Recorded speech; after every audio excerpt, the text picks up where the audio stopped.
کبھی سوچا ہے اگر کوئی انسان مر جائے اور 100 سال بعد آنکھ کھولے، اگر اس کے سامنے کھانا ویسا ہی ہو، مشروب میں ذرا برابر بدبو نہ ہو، جسم پر وقت کی ایک جھری تک نہ ہو، اور پھر وہ شخص اپنے شہر لوٹے، اگر کوئی اسے پہچانتا نہ ہو، حتیٰ کہ اپنا گھر بھی اجنبی لگے، اور اپنے بیٹے کو دیکھے جو اب بہت بڑا ہو چکا ہو، کیا یہ موت ہے؟ کیا یہ نیند ہے؟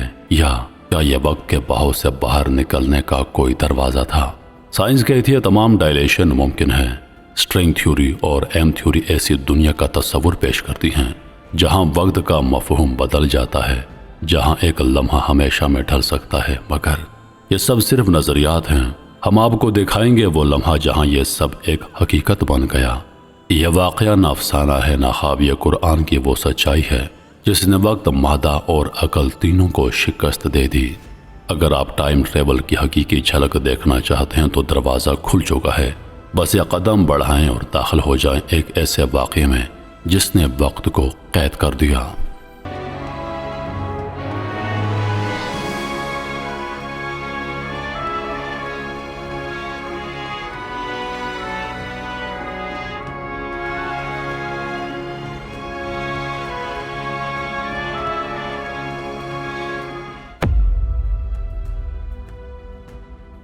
اللہ روح کو قبض کرتا ہے ان کی موت کے وقت، اور ان کی جو نہیں مرتے ان کی نیند کے دوران، پھر وہ ان کو روک لیتا ہے جن کے لیے موت کا فیصلہ کر دیا گیا ہو، اور باقیوں کو ایک مقررہ مدت کے لیے واپس بھیج دیتا ہے۔ یقیناً اس میں ان لوگوں کے لیے نشانیاں ہیں جو غور و فکر کرتے ہیں۔ ہم قرآن کی ایک کہانی کا مطالعہ کریں گے اور اسے وقت کے سفر، ٹائم ٹریول کے تصور سے جوڑیں گے، خاص طور پر وقت کی تاخیر، ٹائم ڈائلیشن کے پہلو پر توجہ مرکوز کرتے ہوئے۔ سورہ بقرہ کی آیت نمبر 259 میں اللہ تعالیٰ فرماتے ہیں، کیا تم نے اس شخص کو نہیں دیکھا جو ایک بستی کے پاس سے گزرا جو اپنی چھتوں پر گری پڑی تھی؟ اس نے کہا، اللہ اس بستی کو کیسے زندہ کرے گا جبکہ یہ تو مر چکی ہیں۔ اللہ نے اس کو موت دی اور وہ 100 سال تک مردہ پڑا رہا۔ پھر اللہ نے اسے زندہ کیا اور اس سے پوچھا، تم یہاں کتنی دیر رہے ہو؟ اس نے جواب دیا، میں شاید 1 دن یا کچھ گھنٹے رہا ہوں۔ اللہ نے فرمایا، نہیں، تم یہاں 100 سال رہے ہو۔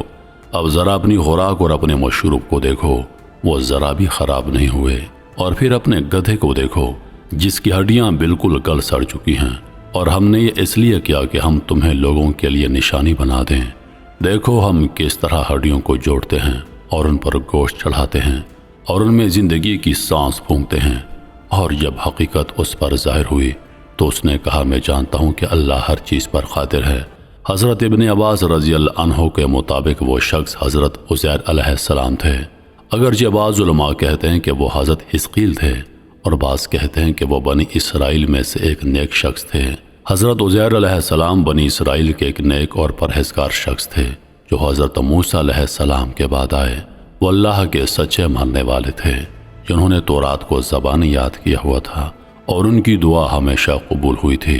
امام قرطبی اپنی تفسیر میں لکھتے ہیں کہ یہ بستی بیت المقدس یروشلم تھی، جو عام طور پر ایک متفق علیہ رائے ہے۔ جب بادشاہ بخت نصر نے اسے برباد کیا تو لوگوں کو قتل کیا، عمارتوں کو گرا دیا اور ایک آباد شہر کو ویران کر دیا۔ تو یہی نیک شخص وہاں سے گزرا اور اس اجڑے ہوئے شہر کو دیکھا۔ وہ حیران ہوا کہ اتنا بڑا اور زندہ شہر کیسے دوبارہ آباد ہوگا۔ اللہ نے اسے موت دی اور وہ مردہ پڑا رہا۔ 70 سال بعد یروشلم کو دوبارہ آباد کیا گیا اور جلا وطن بنی اسرائیل واپس لوٹے اور شہر پھر سے رونق سے بھر گیا۔ 100 سال مکمل ہونے کے بعد اللہ نے اس شخص کو زندہ کیا۔ پہلے اس کی روح اس کی آنکھوں میں اٹھائی گئی تاکہ وہ اپنی بحالی کو دیکھ سکے، پھر اس کے پورے جسم کو زندہ کیا گیا۔ اللہ نے ایک فرشتہ بھیجا جس نے اس سے پوچھا کہ تم کتنی دیر مردہ رہے؟ اس نے کہا کہ مجھے لگتا ہے کہ صرف 1 دن یا دن کا کچھ حصہ گزرا ہے۔ اس کی وجہ یہ تھی کہ اس کی روح صبح قبض کی گئی اور شام میں واپس لوٹائی گئی، اس لیے اسے لگا کہ وہ صرف 1 ہی دن سویا رہا۔ اللہ نے اسے بتایا کہ وہ مکمل 100 سال اسی حالت میں رہا ہے۔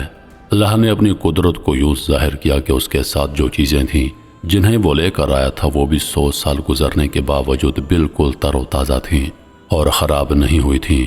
ان چیزوں میں انگور، انجیر اور رس شامل تھے جو نہ سڑے، نہ خراب ہوئے اور نہ ہی کھٹے ہوئے۔ پھر اللہ نے اس سے کہا کہ اپنے گدھے کو دیکھو جس کی ہڈیاں خشک ہو چکی تھیں اور منتشر پڑی تھیں۔ اللہ نے اسے دکھایا کہ وہ کس طرح ہڈیوں کو جوڑتا ہے اور ان پر گوشت چڑھاتا ہے۔ یہ واقعہ لوگوں کے لیے قیامت کے دن کے بعثت پر ایمان لانے کی نشانی تھا۔ گدھے کی ہڈیاں دوبارہ جوڑی گئیں، گوشت، کھال اور رگیں اس پر واپس لگیں۔ پھر فرشتے نے اس کی ناک میں پھونکا اور اللہ کے حکم سے گدھا زندہ ہو گیا اور بولنے لگا۔ عزیر علیہ السلام نے یہ سارا منظر اپنی آنکھوں سے دیکھا اور اللہ کی قدرت کا مشاہدہ کیا۔ اس نے کہا، میں جانتا ہوں کہ اللہ ہر چیز پر قادر ہے، مگر میں نے اب اپنی آنکھوں سے دیکھا اور میرا علم اور یقین اب تمام ہم عصر لوگوں سے زیادہ ہو چکا ہے۔ کیا آپ لوگوں نے یہاں ایک اہم نکتہ محسوس کیا؟ حضرت عزیر علیہ السلام کا 100 سال تک مردہ رہنا سورہ کہف میں مذکور اصحاب کہف کی نیند کے مشابہ ہے۔ اصحاب کہف 309 سال سوئے رہے جبکہ عزیر علیہ السلام 100 سال تک موت کی حالت میں رہے، مگر یہاں ایک اہم فرق ہے۔ سورہ کہف میں اللہ نے واضح طور پر نہیں کہا کہ وہ مرے ہوئے تھے، بلکہ صرف یہ کہا گیا کہ وہ گہری نیند میں تھے۔ اس کے برعکس عزیر علیہ السلام کے بارے میں اللہ نے واضح فرما دیا کہ ہم نے انہیں موت دی 100 سال کے لیے۔ اب سوال پیدا ہوتا ہے کہ کیا یہ موت دائمی تھی یا عارضی؟ اللہ سورۃ الزمر کی آیت نمبر 42 میں فرماتے ہیں، اللہ روح کو قبض کرتا ہے ان کی موت کے وقت اور ان کی جو نہیں مرتے ان کی نیند کے دوران، پھر وہ ان کو روک لیتا ہے جن کے لیے موت کا فیصلہ کر دیا گیا ہو، اور باقیوں کو ایک مقررہ مدت کے لیے واپس بھیج دیتا ہے۔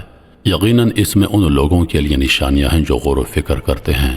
یہ آیت ظاہر کرتی ہے کہ نیند کے دوران ہماری روحیں اللہ کے پاس چلی جاتی ہیں اور صرف اسی صورت میں واپس آتی ہیں اگر ہمیں مزید زندہ رہنا ہو۔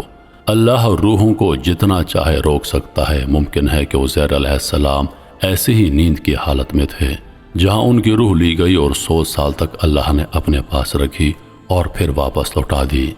اس لحاظ سے کہا جا سکتا ہے کہ عزیر علیہ السلام کی موت عارضی حالت تھی، اگر یہ صرف ایک نظریہ ہے اور حتمی بات نہیں۔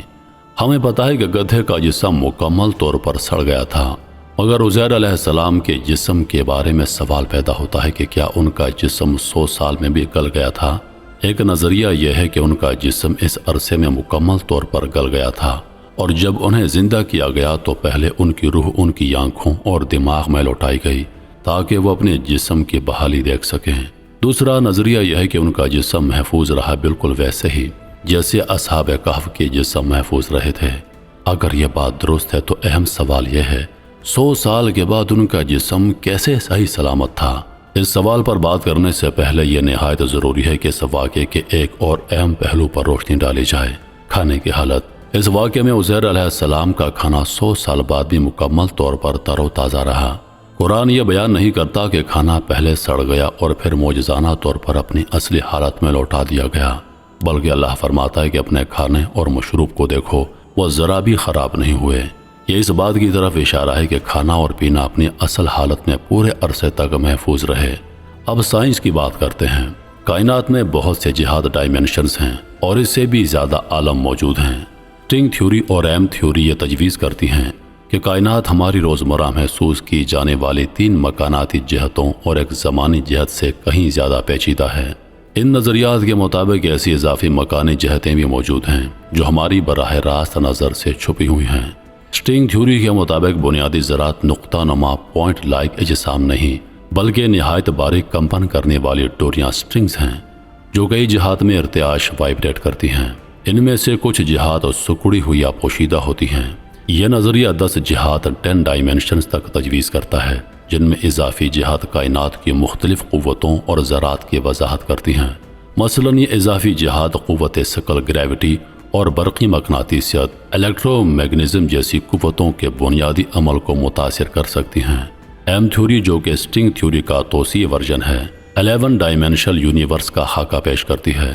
اس تصور میں ہماری 3D دنیا ایک بہت بڑی اور پیچیدہ ساخت کا صرف ایک چھوٹا سا حصہ ہے۔ ایم تھیوری میں جھلیاں برانز یا ممبرانز موجود ہوتی ہیں جو ان اعلیٰ ترجیحات میں قائم ہوتی ہیں اور وہ ڈوریوں اور ذرات پر اثر انداز ہوتی ہیں۔ ان اعلیٰ جہتی ماڈلز میں وقت ایک ہی طرح سے نہیں گزرتا۔ مثال کے طور پر جو وقت ہماری دنیا میں لمبا محسوس ہوتا ہے وہ ایک اعلیٰ تر جہت میں مختلف طرح سے محسوس کیا جا سکتا ہے۔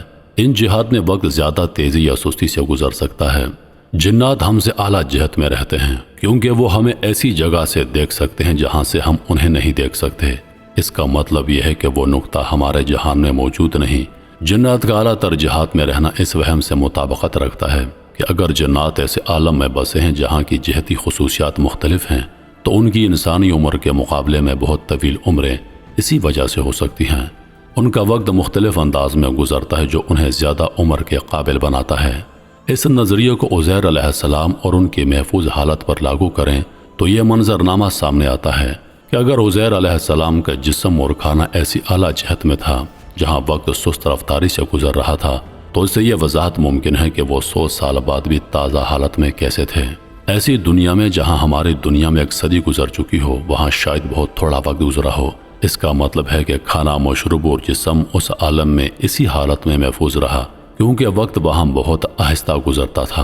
لہٰذا جبکہ ہماری دنیا میں 100 سال بیت چکے تھے اس دنیا میں وقت کی روانی مختلف تھی اور سڑنے گلنے کی قدرتی عوامل ویسے کام نہیں کرتے جیسے ہماری دنیا میں۔ اس مفروضے کے مطابق عزیر علیہ السلام کا کھانا محفوظ رہا اور جسم نہیں سڑا کیونکہ وہ ایک ایسے جہان میں تھا جہاں وقت کی روانی مختلف تھی۔ اگر ہم اس تصور کو ثقل زمانی تاخیر گریویٹیشنل ٹائم ڈائلیشن کے تناظر میں دیکھیں تو وہاں وقت زیادہ کشش ثقل والے میدانوں میں سست رفتاری سے گزرتا ہے بالمقابل کم کشش والے میدانوں کے۔ اگر عزیر علیہ السلام کا جسم اور کھانا کسی ایسے مقام پر موجود تھا جہاں کشش ثقل بہت شدید ہو تو ان کے لیے وقت زمین کے مقابلے میں آہستہ گزرتا، یعنی جو ہمارے لیے 100 سال کا عرصہ ہوا ان کے لیے بہت کم وقت ہو سکتا ہے۔